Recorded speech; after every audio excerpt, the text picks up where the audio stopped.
चलिए 10 क्लास भूगोल स्टार्ट करते हैं। आज 10 क्लास का भूगोल स्टार्ट करते हैं और इसमें अध्याय 1 में है कि संसाधन एवं उपयोग। ठीक, संसाधन एवं उपयोग।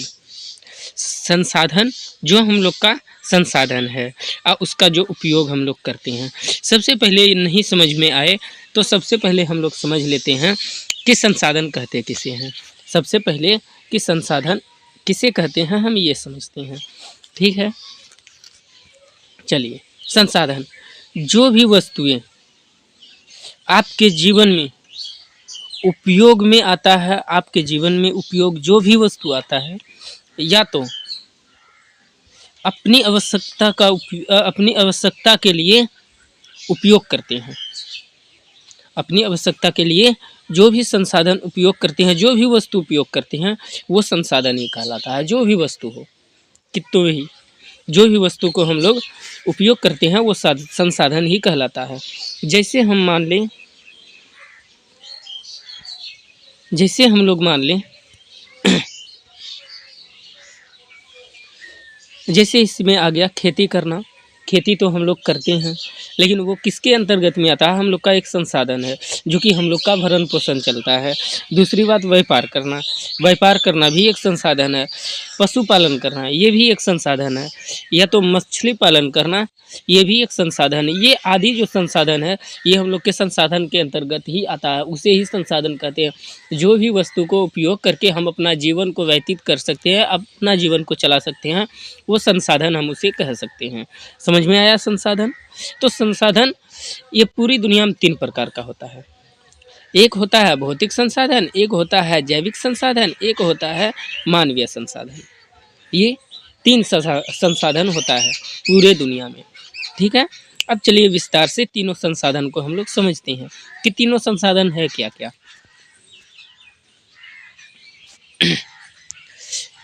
सबसे पहले हम समझते हैं भौतिक संसाधन किसे कहते हैं। ठीक है, भौतिक संसाधन। भौतिक संसाधन हम उस संसाधन को कह सकते हैं, भौतिक संसाधन हम उस संसाधन को कह सकते हैं जो प्राकृतिक से प्राप्त होता है। हम जो प्राकृतिक से प्राप्त होता है वो भौतिक ही संसाधन कहलाता है। भौतिक से क्या क्या चीज़ प्राप्त होता है? जो भौतिक पहले से था, जो भी संसाधन पहले से था वो होता है भौतिक संसाधन या प्राकृतिक संसाधन। जैसे भूमि पहले से था, अभी भी है, आगे भी रह सकता है। और एक है मृदा। मृदा भी एक संसाधन है। ठीक है, पहले भी था, अभी भी है संसाधन और आगे भी रहेगा। एक खनिज संसाधन, जो हम लोग खाद देते हैं, ये खनिज संसाधन जो धातु के अंतर्गत में आता है, ये होता है खनिज संसाधन जो कभी खत्म नहीं हो सकता।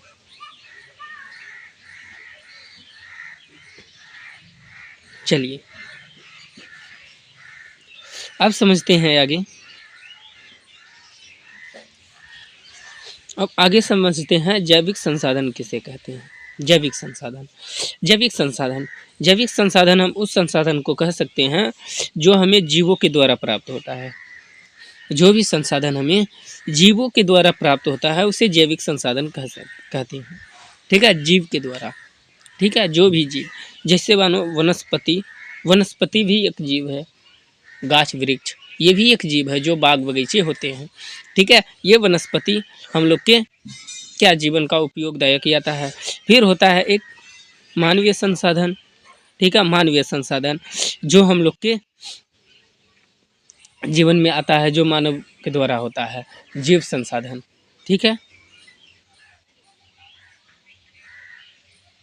ठीक है। अन्य जीव जो होते हैं, अन्य जीव ये भी होता है हम लोग का संसाधन। कितने भी जीव हैं, जैसे बैल हो गए, बैल भी हम लोग का संसाधन है।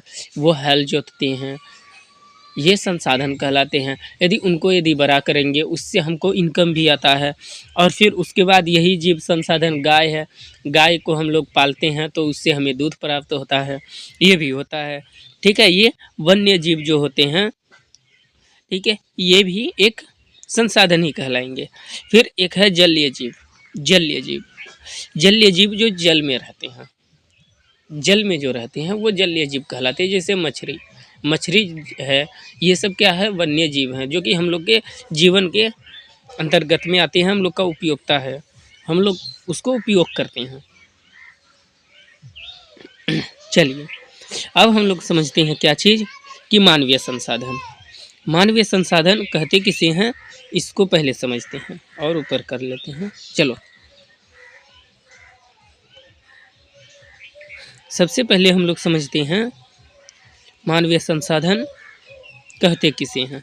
ठीक, मानवीय संसाधन मानवीय संसाधन हम किसे कह सकते हैं, इसको हम समझते हैं। ठीक है, मानवीय संसाधन, मानवीय संसाधन हम उस संसाधन को कह सकते हैं जो मानव के द्वारा प्राप्त होता है। मानवीय संसाधन हम उसे कह सकते हैं जो हमें मानव के द्वारा प्राप्त होता है। जो मानव के द्वारा प्राप्त होता है वो मानवीय संसाधन कहलाता है। जैसे मानव द्वारा कौन क्या क्या चीज़ प्राप्त होता है, हो सकता है, जैसे मानो साइकिल, साइकिल मानव ही बनाया है। जैसे घर, घर मानव ही बनाता है। टेबल, कुर्सी, मेज आदि ये मानव ही बनाता है। जो मानव के द्वारा हमें मिलता है वो मानवीय संसाधन कहलाता है। मानवीय संसाधन कहलाता है। मानव भी तो खुद एक संसाधन है। मानव भी जो है, मानव भी एक खुद संसाधन है। जैसे हम लोग खेती करते हैं तो उसमें लेके जाते हैं जन, ठीक है, जन बोलें या तो कुछ भी, अपना अपना भाषा में आप लोग क्या कहते हैं ये तो हमें नहीं मालूम, लेकिन हम तो जन ही बोलते हैं।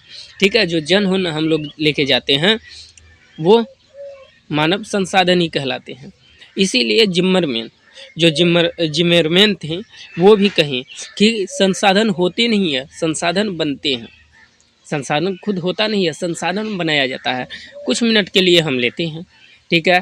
कोई एक इंसान गया बाहर, बाहर जब जाता है तो क्या उनको जाने से क्या काम मिल जाता है? नहीं, पहले से कोई वो खोज करके रखता है कार्य।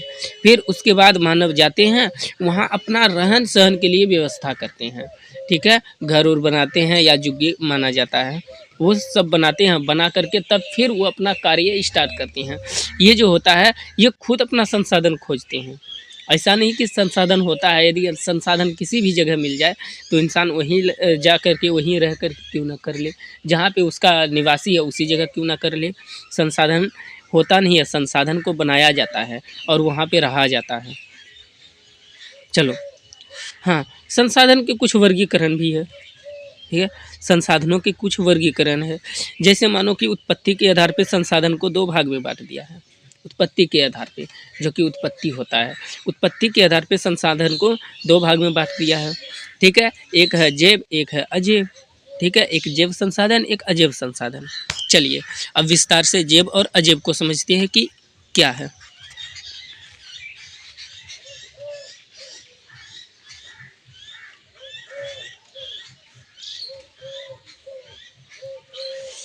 जैव संसाधन, जैव संसाधन किसे कहते हैं? जैव संसाधन हम उस संसाधन को कहते हैं जो हमें जैव मंडल से प्राप्त होता है। जो हमें जैव मंडल से प्राप्त होता है वो जैव संसाधन कहलाता है। और उसमें है कि सजीव के भी लक्षण मौजूद उसमें हो सकता है, ठीक है। सजीव के भी लक्षण उसमें मौजूद होता है। जैव मंडल से मिलता है लेकिन सजीव के लक्षण भी उसमें मौजूद होते हैं। वो जीवित होता है। सजीव का मतलब होता है जीवित रहना, ठीक है, जीवित रहना। आप लोग विज्ञान में पढ़े होंगे सजीव और निर्जीव। सजीव हम उसे कह सकते हैं जो जीवित होता है, जीवित पदार्थ होता है उसे सजीव कहते हैं। और निर्जीव हम उसे कहते हैं जो मरा हुआ होता है, उसे निर्जीव कहते हैं। चलिए ये इतना समझ में आ गया होगा। जैसे मानो कि जैव संसाधन में कौन कौन से आते हैं, जैसे जैव मंडल में कौन कौन से आते हैं। जैसे संसाधन में आ जाए मनुष्य, मनुष्य भी एक संसाधन है।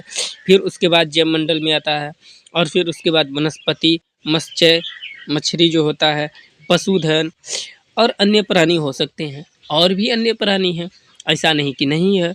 बहुत से अन्य प्राणी है जो कि पशु पक्षी भी है, पक्षी भी है, वो भी संसाधन के अंतर्गत आते हैं। कुछ कुछ ऐसे पक्षी भी हैं जो कि हम लोग के संसाधन के ही अंतर्गत आते हैं। जैसे तोता हम लोग पाल लेते हैं तो वो संसाधन के अंतर्गत आते हैं, ठीक है। ये सब होते हैं, जैसे मोर होते हैं ये। चलिए अब समझते हैं अजैव संसाधन किसे कहते हैं। अजैव संसाधन। अजैव संसाधन, अजैव संसाधन हम उस संसाधन को कहते हैं जो हमें निर्जीव वस्तुओं से प्राप्त होता है, जो हमें निर्जीव वस्तुओं से प्राप्त होता है, जो मरा हुआ वस्तु होता है वो निर्जीव वस्तु से हमें प्राप्त होता है। और उसमें सजीव वस्तु का भी लक्षण मौजूद, निर्जीव, ठीक है, निर्जीव वस्तु का भी कुछ लक्षण मौजूद होते हैं उसमें।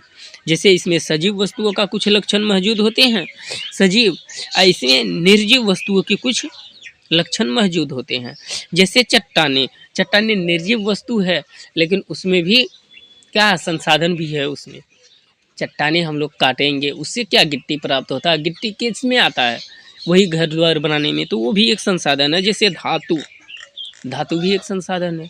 जैसे मानो कि कोई चीज़ को हम लोग को बनाना है, जैसे घर को पेंट करना है, तो वो धातु के अंतर्गत बनता है ना, वो भी कोई धातु ही होता है, धातु से ही बनता है, ठीक है। जैसे कोई चीज़ हम उसमें डालेंगे वो केमिकल जो कि रंग जल्दी छूटे नहीं, ये होता है। वही धातु जो होता है वो भी तो निर्जीव होता है। जैसे खनिज जैसे चीज़, जैसे हीरा मोती, ये सब जो होते हैं खनिज के अंतर्गत आते हैं आदि, ये जो है निर्जीव वस्तु से हमें प्राप्त होता है। जैसे निर्जीव वस्तु वो होते हैं, ठीक है।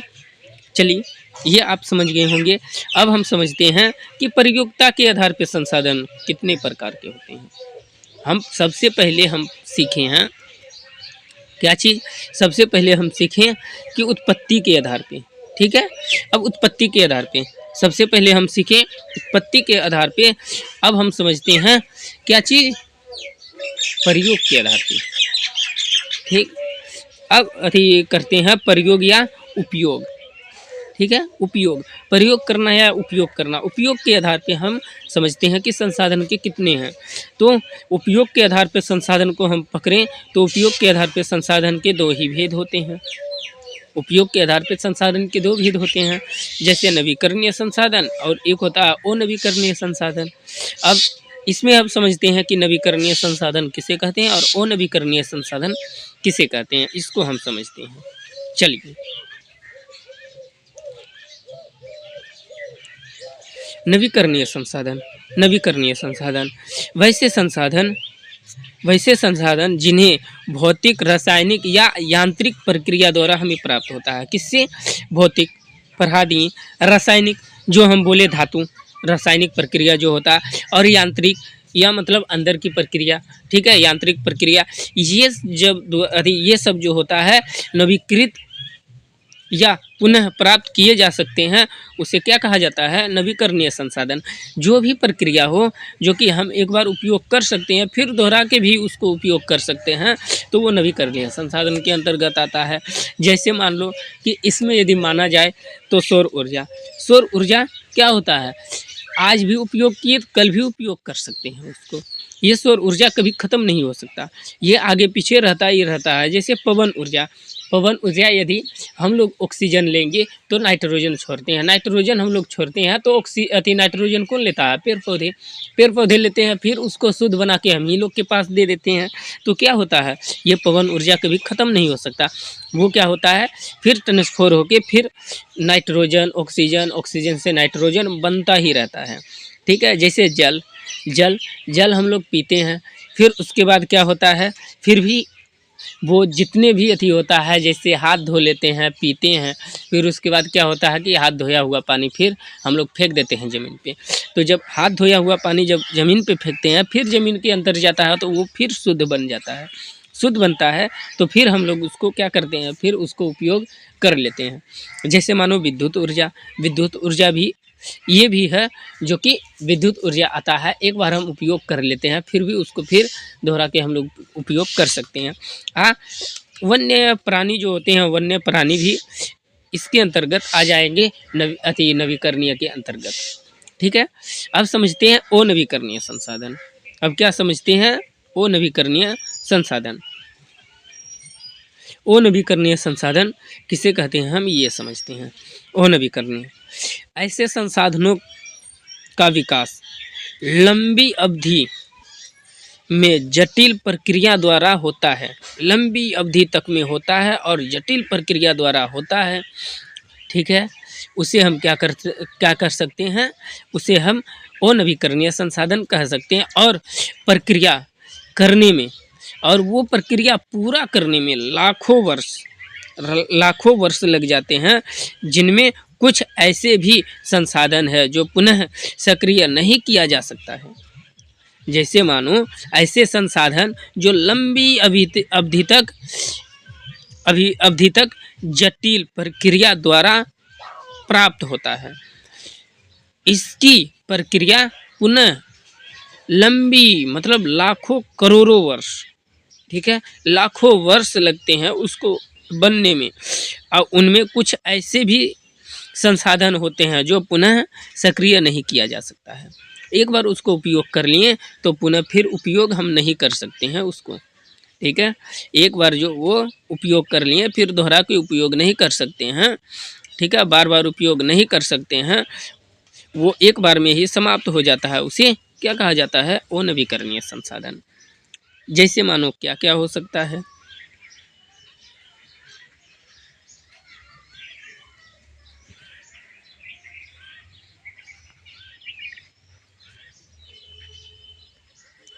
जैसे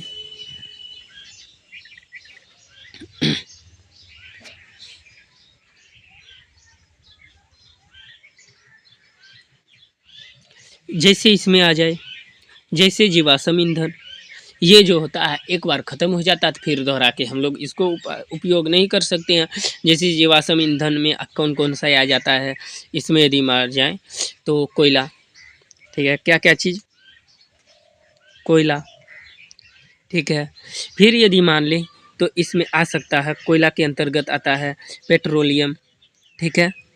और क्या चीज़ आ सकता है, पेट्रोलियम, ठीक है, पेट्रोलियम, सॉरी पेट्रोलियम। फिर इसमें आ सकता है पेट्रोलियम, जीवाश्म ईंधन में फिर आता है पेट्रोलियम, पेट्रोलियम। ऐसे ऐसे जो संसाधन हैं वो किसके, जीवाश्म ईंधन के अंतर्गत आते हैं। ये होता है अनवीकरणीय संसाधन। समझ गए, नवीकरणीय संसाधन, अनवीकरणीय संसाधन, समझ गए। अब आते हैं स्वामित्व के आधार पे, ठीक है, मान्यता के आधार पे। स्वामित्व के आधार पे संसाधन कितने प्रकार के होते हैं। यदि स्वामित्व के आधार पे माने तो स्वामित्व के आधार पे संसाधन 4 प्रकार के होते हैं। स्वामित्व के आधार पे संसाधन 4 प्रकार के होते हैं। एक होते हैं व्यक्तिगत संसाधन, एक होते हैं सामुदायिक संसाधन, एक होते हैं राष्ट्रीय संसाधन, एक होते हैं अंतर्राष्ट्रीय संसाधन। आई होप कि यहाँ तक समझ में आ गया होगा। ये चारों संसाधन अगले क्लास में हम करेंगे। इतना तक के लिए आप लोग को समझ में आ गया होगा, तो इसके लिए बहुत अच्छे। यदि नहीं समझ में आए तो ये वीडियो को फिर दोहरा के आप देखिए और समझिए इसको। चलिए अब चलते हैं। आप लोग बताइएगा कि इसमें आप लोग को कितने समझ में आया और कौन कौन से अर्थ जो है या कौन कौन से चैप्टर है जो ना समझ में आए, तो फिर से हमें कमेंट करके बताइए और हम समझाने का फिर से प्रयास करेंगे। इसके लिए थैंक यू।